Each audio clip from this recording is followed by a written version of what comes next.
नमस्कार, आपका स्वागत है। मित्रों, 19 सालों बाद ऐसा संयोग बन रहा कि इस बार श्राद्ध पक्ष की शुरुआत कल 7 तारीख को चंद्र ग्रहण से होने जा रही है और जब 21 तारीख को श्राद्ध पक्ष समाप्त होगा तब भी सूर्य ग्रहण का प्रभाव रहेगा। हालांकि इस बीच व्यापार के लिए अच्छा समय भी आएगा और कल जो लगने जा रहा चंद्र ग्रहण ये साल का दूसरा चंद्र ग्रहण है। लगभग देश भर के सभी शहरों में ये चंद्र ग्रहण नजर आएगा। ऐसे में ये साल का आखिरी और दूसरा जो चंद्र ग्रहण है ये भारत में पूर्ण रूप से दिखाई देगा। इसके चलते 9 घंटे पहले ही इसका सूतक काल शुरू हो जाएगा। भारत के किन किन शहरों में आप चंद्र ग्रहण देख पाएंगे किस किस टाइम पर, ये तो अपन जानेंगे ही। इसके अलावा भी चंद्र ग्रहण के दौरान आपको किन बातों का ध्यान रखना चाहिए ये भी देखेंगे। मित्रों, चंद्र ग्रहण के कारण कल रविवार को कई जगह पर मंदिरों वगैरह में कपाट बंद रहेंगे, दर्शन बंद रहेंगे। जैसे मध्य प्रदेश ओंकारेश्वर ज्योतिर्लिंग के भी कल आप दर्शन नहीं कर पाएंगे। चंद्र ग्रहण लगने पर नहीं चढ़ेगा प्रसादी भी। शयन आरती के बाद पट भी बंद होंगे। भाद्रपद पूर्णिमा के मौके पर खग्रास चंद्र ग्रहण लग रहा है तो यूपी काशी के मार्कंडेय महादेव मंदिर में भी दोपहर से ही लेकर परसों 8 सितंबर तक भोर तक दर्शन बंद रहेंगे। चंद्र ग्रहण के कारण राजस्थान शनि महाराज आली मंदिर के पट भी बंद रहेंगे। राजस्थान चित्तौड़गढ़ में जोगनिया माता मंदिर में भी दर्शन बंद रखे जाएंगे। दोपहर 12:50 से लेकर रात 2:30 तक ग्रहण का समय रहने वाला है। और चंद्र ग्रहण के ही चलते आज गणपति विसर्जन के मौके पर भी गणपति बप्पा मोरया को जल्दी विदाई देने लग गए लोग। कान में अपनी मनोकामना कहकर विदा किया गणपति जी को। तो ये तो चंद्र ग्रहण के दौरान माहौल रहने वाला है, लेकिन चंद्र ग्रहण से पहले ही आपको पता होगा बाढ़ और भूस्खलन का भी कहर देखा जा रहा है। देश भर के कई राज्यों में भयंकर बाढ़ आई हुई है और इस बार के चंद्र ग्रहण का प्रभाव भारत और विदेश की भौगोलिक स्थितियों पर भी देखने को मिल रहा है। ज्योतिषविद राजकुमार शास्त्री के मुताबिक जब भी किसी पूर्णिमा तिथि पर चंद्र ग्रहण लगता है तो वह ज्योतिष के नजरिए से बहुत ही महत्वपूर्ण होता है। पूर्णिमा तिथि पर राहु और चंद्रमा का योग चंद्र ग्रहण की स्थिति पैदा करता है, जैसा कि सूर्य सिद्धांत में भी वर्णित है। ऐसी खगोलीय स्थितियां जब अस्तित्व में आती हैं तो प्रकृति के संतुलन में एक अदृश्य हलचल सी होने लगती है, मानो ब्रह्मांड की कोई गूंज धरती तक पहुंच रही हो। इन क्षणों में प्राकृतिक उथल पुथल की संभावनाएं कहीं अधिक सघन और प्रबल हो जाती हैं, जैसे किसी अदृश्य तारों सी बुनावट में एक खिंचाव आ गया हो। इसका एक ताजा और दुखद उदाहरण अफगानिस्तान में आया विनाशकारी भूकंप है, जिसने हजारों जीवन को अचानक ही लील लिया, करीब 2500 लोगों की मौत का कारण बना और अनगिनत घरों को तबाह कर दिया। इसकी टीस केवल वहीं तक सीमित नहीं रही, भारत के कई राज्यों ने भी इसकी प्रतिध्वनि को भूचाल के झटकों के रूप में महसूस किया। मानो प्रकृति का कोप केवल एक सीमा तक स्वयं को सीमित नहीं रखता। इसके समानांतर देश के विभिन्न हिस्सों में बाढ़ जैसी आपदाओं ने भी अपना कहर बरपाया है, जिससे स्थितियां और भी जटिल हो गई हैं। पंजाब, हरियाणा, उत्तर प्रदेश और बिहार जैसे राज्य अभी इन्हीं गंभीर हालात का सामना कर रहे हैं, जहां जीवन अभी सामान्य होने का इंतजार कर रहा है। इन घटनाओं को देखते हुए एक विचार स्वाभाविक रूप से उभरता है कि कहीं ये चंद्र ग्रहण का प्रभाव तो नहीं, जो पहले से ही अपनी एक अलौकिक छाप छोड़ रहा है, प्राकृतिक घटनाओं के माध्यम से स्वयं को प्रकट कर रहा है। और अब इसी कड़ी में आने वाले चंद्र ग्रहण के समय पर एक दृष्टि डाले तो ये जानना रोचक होगा कि यह खग्रास चंद्र ग्रहण 7 सितंबर की रात्रि में 9:57 से प्रारंभ होकर रात 1:27 तक अपनी पूर्णता पर होगा। इसका मोक्ष यानी वह अवस्था जब चंद्रमा पृथ्वी की छाया से पूरी तरह मुक्त हो जाएगा, रात 2:30 तक रहेगी। साथ ही ये जानना भी एसेंशियल है कि चंद्र ग्रहण से ठीक 9 घंटे पूर्व ही सूतक काल प्रारंभ हो जाता है, एक ऐसा समय जिसे शास्त्रों में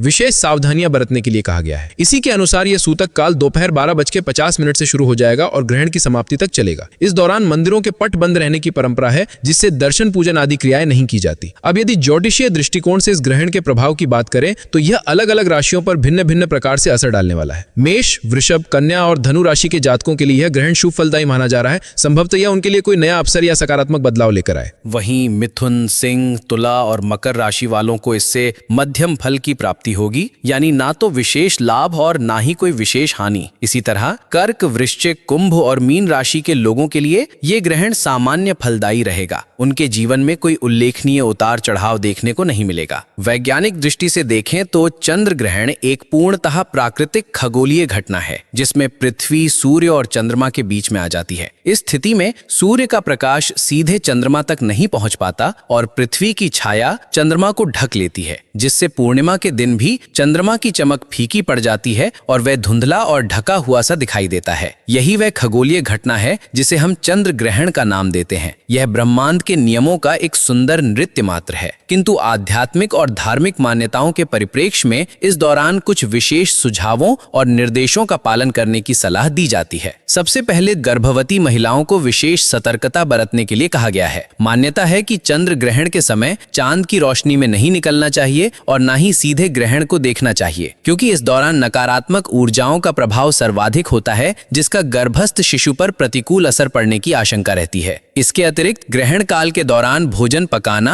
या ग्रहण करना उचित नहीं माना जाता। ऐसी मान्यता है कि इस अवधि में अशुद्ध किरणें भोजन को दूषित कर देती हैं। गर्भवती स्त्रियों को नुकीली वस्तुएं जैसे सुई, कैंची, चाकू आदि के यूज से भी बचना चाहिए। ग्रहण की समाप्ति के पश्चात स्नान करने का विशेष महत्व है, विशेषकर गर्भवती महिलाओं के लिए। गंगा जल मिले जल से स्नान करने से ग्रहण के संभावित दोषों से मुक्ति मिलती है और माता तथा शिशु दोनों पर इसका सकारात्मक प्रभाव पड़ता है। साथ ही ग्रहण के बाद दान धर्म करना अत्यंत फलदायी माना गया है। अपनी श्रद्धा और सामर्थ्य के अनुसार दान देना चाहिए, यह एक पुण्यकारी कर्म माना जाता है। इसके अलावा कुछ और सावधानियां हैं जिन्हें ग्रहण काल में नजरअंदाज नहीं करना चाहिए। सनातन शास्त्रों के अनुसार इस दौरान देवी देवताओं की मूर्तियों को स्पर्श नहीं करना चाहिए और घर के मंदिर में भी जाने से बचना चाहिए। सूतक काल प्रारंभ होने से पहले ही खाद्य पदार्थों में तुलसी का पत्ता डाल देना चाहिए, जिससे वे दूषित ना हो। इसी प्रकार मंदिर में भी तुलसी दल अर्पित करना उचित रहता है। ग्रहण के समय तुलसी, पीपल या बरगद जैसे पेड़ों को छूने से भी परहेज करना चाहिए। इस अवधि में किसी से बहस विवाद या लड़ाई झगड़े में पड़ने से बचें और तामसिक भोजन के सेवन से दूर रहें। यदि आप इन मान्यताओं पर विश्वास रखते हैं तो इन बातों का अवश्य ध्यान रखें। तो इस प्रकार चंद्र ग्रहण से जुड़ी लगभग सभी महत्वपूर्ण जानकारियां यहाँ प्रस्तुत की गई हैं। उम्मीद है कि ये आपके लिए यूजफुल साबित होगी। अपना और अपने परिवार का ख्याल रखें और ऐसी ही इंफॉर्मेटिव जानकारियों के लिए बने रहें। अगले अपडेट तक के लिए नमस्ते।